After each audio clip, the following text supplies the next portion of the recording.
तैयार है। जिन लोगों ने ईमान के बदले कुफ्र खरीदा वो अल्लाह का कुछ नहीं बिगाड़ सकते और उनको दुख देने वाला अजाब होगा। और काफिर लोग ये ना ख्याल करें कि हम जो उनको मोहलत दिए जाते हैं तो ये उनके हक में अच्छा है, नहीं, बल्कि हम उनको इसलिए मोहलत देते हैं कि और गुनाह कर लें।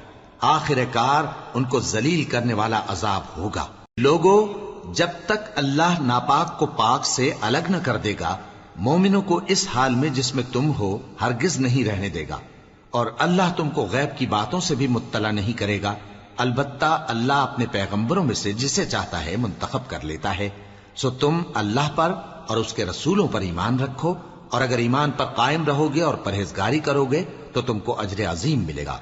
जो लोग माल में जो अल्लाह ने अपने फजल से उनको अता फरमाया है बुखल करते हैं, वो इस बुखल को अपने हक में अच्छा ना समझें।